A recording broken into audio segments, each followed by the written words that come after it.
Hello everyone.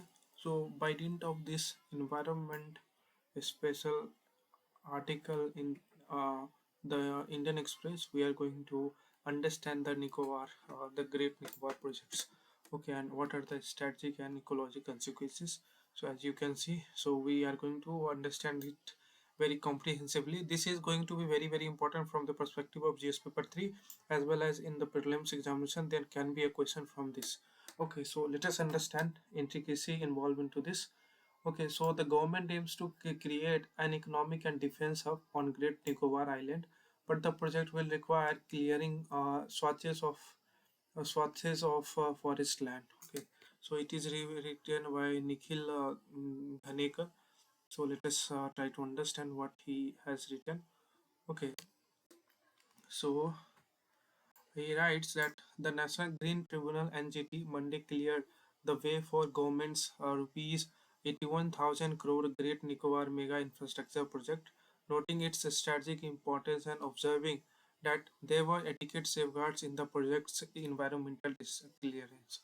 Okay, so National Green Tribunal has cleared the way for the government's 81,000 crore rupees Great Nicobar mega infrastructure siting that this is the strategically very important and adequate safeguards have been given to the environment. Okay, so that is what has been said by the National Green Tribunal while giving clearance to this project. Okay, the tribunal's order is significant as it will likely act as a reference point for future projects of strategic importance that are planned in ecologically sensitive areas. Okay, ESA, ecologically sensitive areas.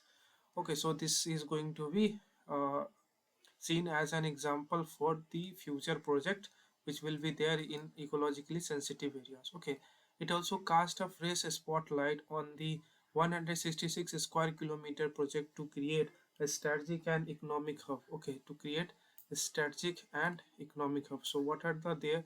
What are the thing there? So you have a strategic and economic hub. Okay, so two things will require the diversification of 130 square kilometer of forest land and the felling of almost a million trees.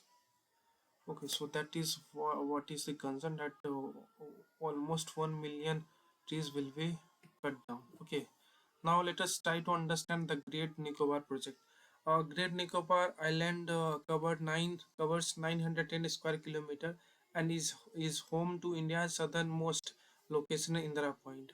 The government's main goal on the island is to create an economic and defense hub. This goal rests on four pillars: an integrated township that will include defense facilities, a transshipment port, a civil and military airport, and a 450 megawatt uh, ampere gas and solar power waste plant. Okay, so then initially driven by Niti Aayog, just a second. Initially driven by Niti Aayog, the project's implementing agency is now the Andaman and Nicobar Island Integrated Development Corporation Limited.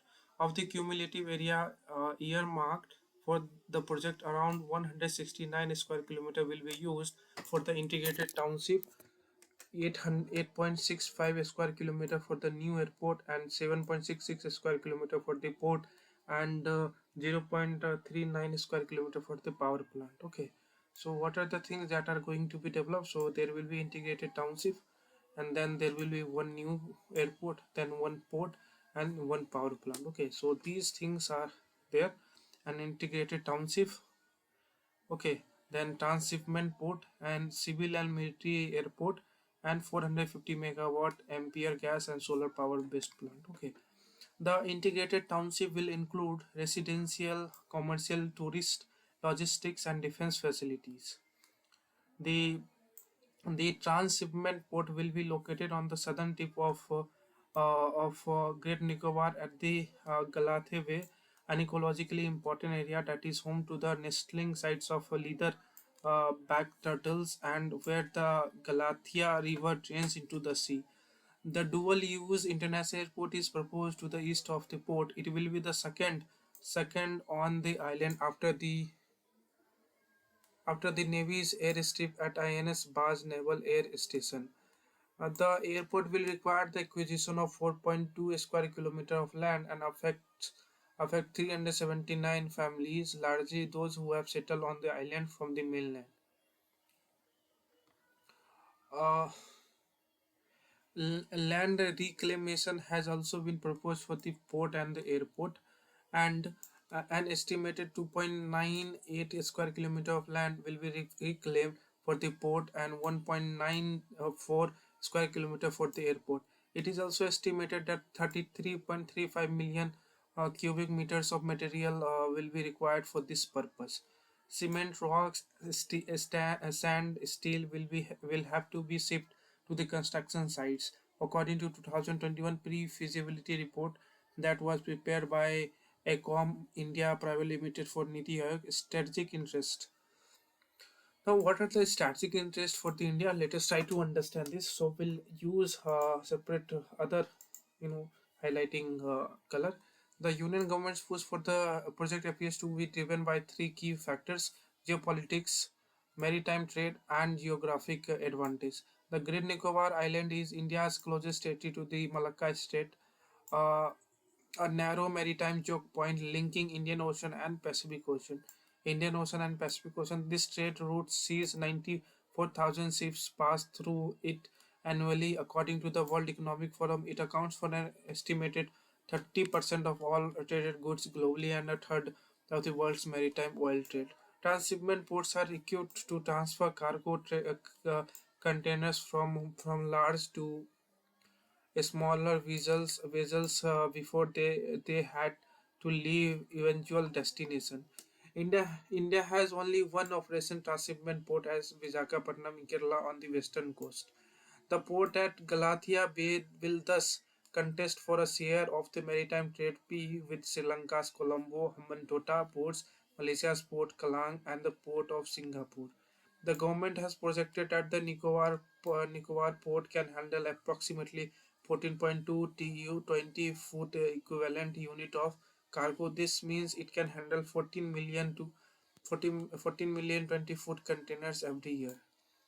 Apart from the port, India has also stepped up defense infrastructure activity in the Andaman and Nicobar Islands, revamping airfields, jetties, storage facilities, and surveillance infrastructure, as previously reported by the Indian Express.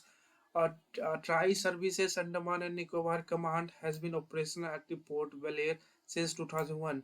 The INS Baz Naval Air Station is also located at the Campbell Way, north of the proposed township.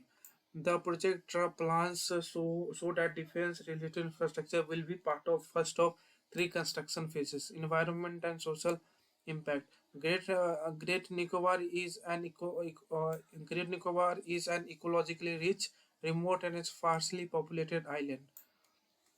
The mega project will affect its forest, it's forest, wildlife, and indigenous communities. Forest, wildlife, and indigenous communities. To begin with, the infrastructure construction will lead to felling off of over a million trees through the diversion of 130 square kilometer of pristine forest. The Nicobar group of islands are part of Sundaland biodiversity hotspot. The entire Great Nicobar Island, excluding its revenue land, is part of Great Nicobar Biosphere Reserve. The island is home to natural coastal wetland forest and mixed evergreen and evergreen hill forest.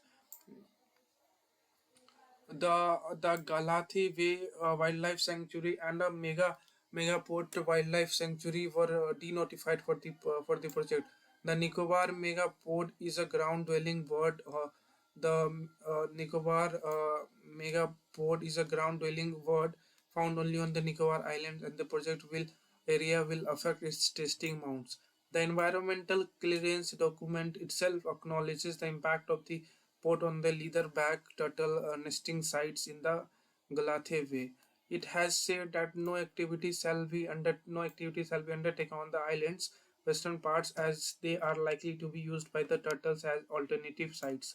To mitigate the denotification of wildlife habitats, the Andaman and Nicobar administration was asked to notify a leather bag turtle sanctuary on Little Nicobar Island, a mega a mega port sanctuary on Manchal High Island, and a coral sanctuary covering the entire Meroe Island. The project will also affect the forest and tribal reserves used by indigenous Sompen and Nicobarese community. The Sompen are the hunter-gatherers numbering around 250 and are not exposed to regular contact with the outside world. Researchers have expressed fears over their health.